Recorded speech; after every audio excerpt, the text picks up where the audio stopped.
buryo navutse mbona uturudoma turi benshi pe, ukayoberwa mwene so, ukayoberwa uwo muvindimwe, kuko naho twabaga turi twarasangiraga, twari umuryango ubana.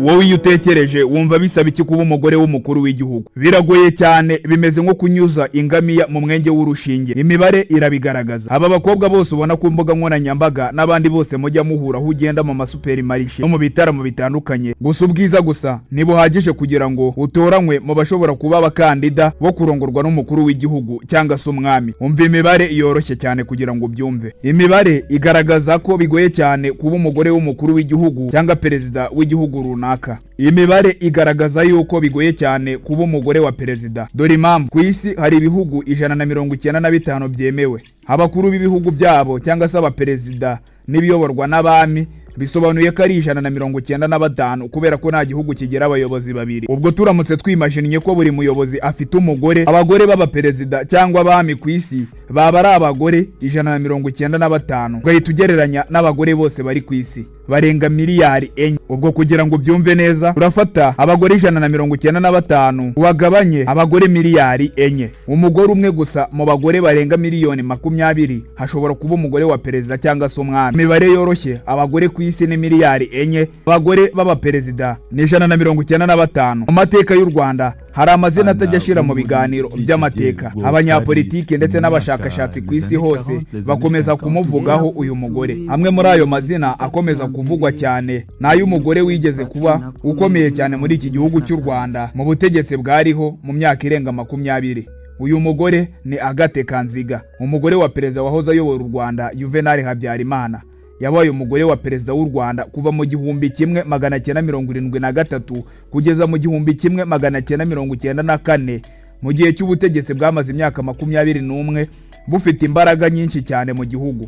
Ariko se Agathe Kanziga ubundi ni muntu ki by'ukuri? Ese yari umugore w'umukuru w'igihugu gusa cyangwa yari umwe mu bantu bakomeye cyane inyuma y'ubutegetsi? Ruhe ruhare rwe mu itsinda ryiswe Akazu rivugwamo abantu bake cyane bari bafite ububasha bukomeye mu gihugu? Ni gute nyuma y'ihanurwa ry'indege ya perezida ku wa 6 Mata 1994 ndetse n'itangira rya jenoside yakorewe abatutsi, Agathe Kanziga yavuye mu Rwanda ajyanwa mu Bufaransa? Ariko se yanyuzeho mbere yaho? Yize hehe? Yabyaye abana bangahe? Yavukaga mu wuhe muryango? Kuki imyaka irenga 30 ishize amazina ye agikomeza kugaragara mu manza n'iperereza ry'ubutabera mpuzamahanga?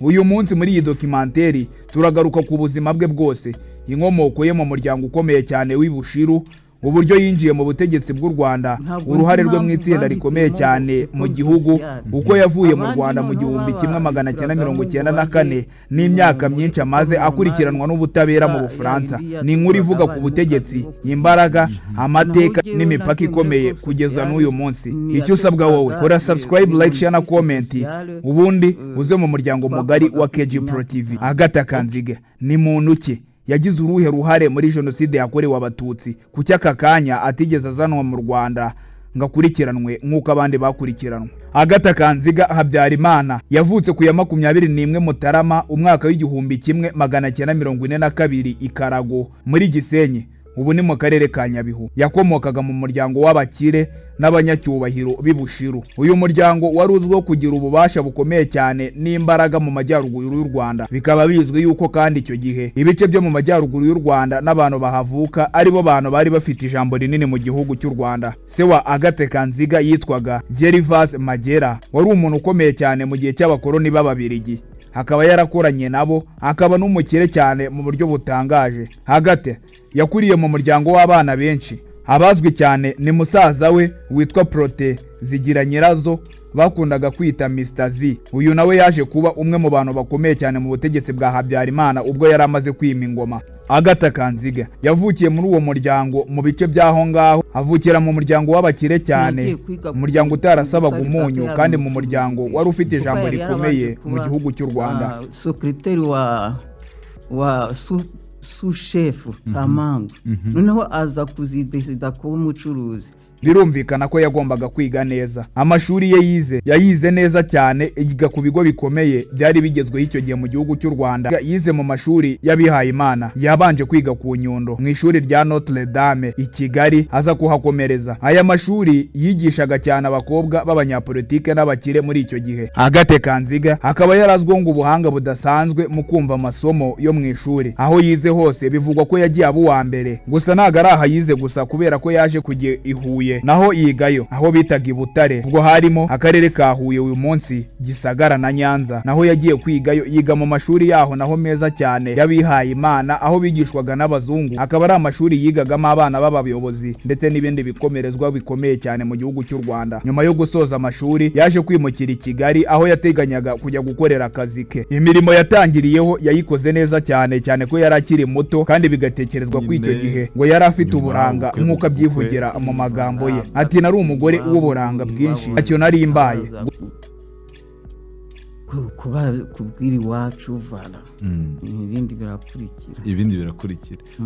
Muba Madamu Habyarimana, ubuzima iminsi ya mbere ya Madamu Habyarimana, imyaka ya mbere yari imeze ite? Kubera ko tubazi nyine uyu munsi, ariko uburyo nyine musanga yahise agira za responsabilité nyine. Gusa umunsi umwe bagiye kwakira abasirikare bakomeye ndetse n'igitaramo konseri yari ikomeye cyane mu mujyi wa Kigali, nibwo bwa mbere yahuye na Habyarimana, Juvenal Habyarimana. Icyo gihe wari kapiteni, hari umwofisiye mu ngabo zari ziriho icyo gihe ubwa Kayibanda. Juvenal Habyarimana ngo yarazi uyu mukobwa akiri muto, kandi ngo n'uyu mukobwa yari amuzi, gusa ngo Habyarimana yatinye kumuvugisha mu minsi ya mbere. Amutumaho umuntu bari baziranye, amubwira ko mushaka. Nyuma yaho gato umubano waje gukomera, barakundana, bashyingiranwa ku ya 17 Kanama 1963. Hagati ashyingiranwa na Habyarimana Juvenal. Icyo gihe Habyarimana yari umusirikare ukiri muto mu gisirikare cy'u Rwanda. Abasesenguzi benshi bavuga ko umuryango wa Kanziga wamufashije kubona inkunga ya politike, cyane mu majyaruguru y'u Rwanda. Mu 1973 wari umugabo we Juvenal Habyarimana yaje gukora kudeta, akuraho perezida wari uriho. Bari bamaze igihe babana kandi bafitanye n'abana, ubwo ni ukuvuga ko umwana wabo yari afite imyaka 9. Ku ya 5 Nyakanga 1973 Habyarimana yakoze kudeta, akuraho perezida Jegoy Kayibanda wari perezida icyo gihe, akaba yari yaranamubyaye muri batisimu. Habyarimana aba perezida w'u Rwanda uko nguko, ariko yinjirana impinduramatwara zidasanzwe ndetse aza kunoza umugambi wari umaze igihe uri gutegurwa. Habyarimana icyatumye akuraho Jegoy Kayibanda ngo nuko umugambi bari bafite yabonaga ugenza gake, hakabona azabatinza kubigeraho. Agathe Kanziga icyo gihe nibwo yabaye umugore wa perezida, abo bita first lady mu rurimi rw'icyongereza, kuva mu 1973 kugeza mu 1994 ubwo umugabo we yapfaga. Mu myaka y'1980 hatangiye kuvuga itsinda rikomeye cyane ry'abantu begereye umuryango wa perezida, iryo bitaga akazu.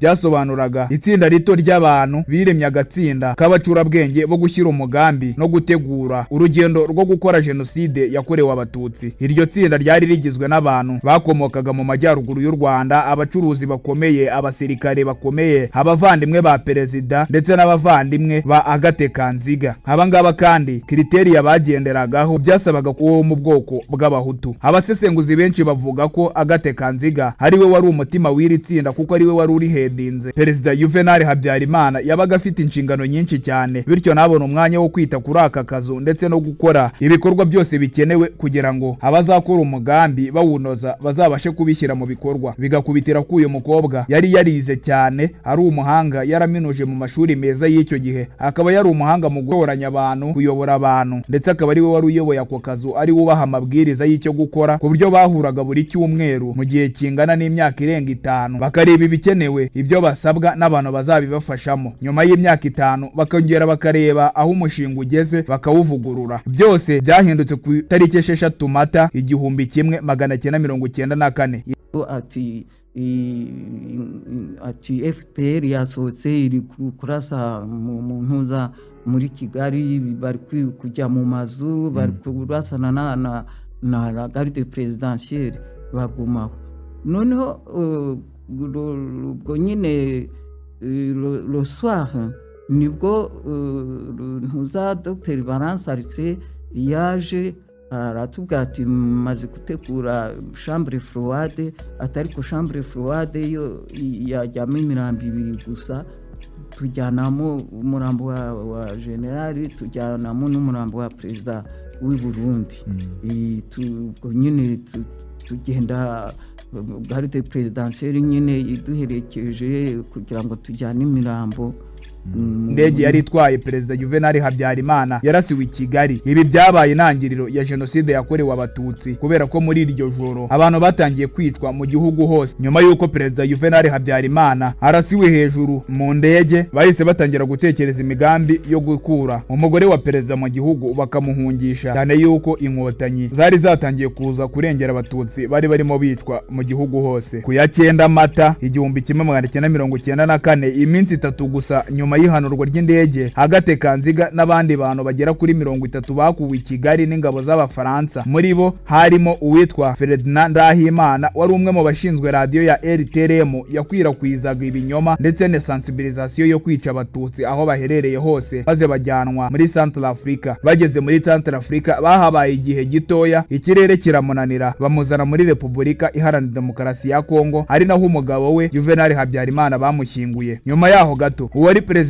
wa Kongo yabwiye Agathe Kanziga yuko bamuhungishiriza muri Kenya kubera yuko batekereza ko ngo bashobora kuzamwica. Na magambo ye yitangarije. Bamwimuriye muri Kenya, naho haba igihe gito agaruka muri Kongo, ahava ajya mu Bufaransa. Muri Mata 1994, Agathe Kanziga yageze i Paris mu Bufaransa. Leta y'u Bufaransa yamuhaye 230 by'amayero mu rwego rwo gufasha impunzi. Iki cyemezo cyaje kuvugwaho cyane nyuma, bavuga ko ayo mafaranga ari menshi cyane, kandi bita byemeza umugambi y'uko Ubufaransa bushobora kuba bwaragize uruhare rukomeye cyane rwo gutera inkunga jenoside yakorewe abatutsi. Nyuma ya jenoside yakorewe abatutsi no gutsindwa kwa leta ya Habyarimana, Agathe yatangiye kubaho mu buhungiro. Urugendo rwe rutangira ubwo ngubwo. 1995 yari Zaire, ubu yitwa Repubulika Iharanira Demokarasi ya Kongo. 1997 yakiriwe na perezida wa Gabon Omar Bongo abi Libreville igihe kinini cyane. Nyuma yaje gusubira mu Bufaransa mu buryo bw'ibanga ajya kwiturirayo. Uyu nguyu ariko nubwo bimeze bityo, hari abenshi bibaza ngo kuki ataragera imbere y'inkiko, kuki ataragarurwa mu Rwanda ngo aryozwe ibyaha byo gukora jenoside yakorewe abatutsi no kuba yari umucurabwenge mukuru kurusha abandi. Ibyo byose nabyo twabiteyeho akajisho 8. Muri bo harimo uzwi cyane witwa Jean-Luc Habyarimana, uyatuye mu Bufaransa kandi akunze kuvugira umuryango wa perezida Juvenal Habyarimana mu minsi yashize n'itsembabwoko. Amateka ya Agathe Kanziga Habyarimana agaragaza uburyo umuntu umwe ashobora kugira uruhare runini cyane mu butegetsi bw'igihugu mu buryo bumwe cyangwa ubundi. Ku bantu bamwe ni umugore w'umukuru w'igihugu wahohotewe n'amateka, ku bandi ni umwe mu bantu bagize uruhare mu mitegurire y'ibyabaye mu Rwanda 1994. N'uyu munsi nyuma y'imyaka irenga 30 jenoside yakorewe abatutsi baye, ikibazo cy'uruhare rwe kiracyagarukwaho mu bitangazamakuru bikomeye cyane, ndetse n'abanyarwanda by'umwihariko barokoze jenoside yakorewe abatutsi. Iki ni igice cya mbere. Igice cya kabiri tuzaza tukubwira noneho amabanga utamenye ndetse n'amabanga wahishwe batigeze bakubwira ku bijyanye n'ubuzima bwe ndetse n'uruhare rwe. Byose ni kuri KG Pro TV. Kora subscribe, like, share na comment ubundi uze mu muryango mugari wa KG Pro TV.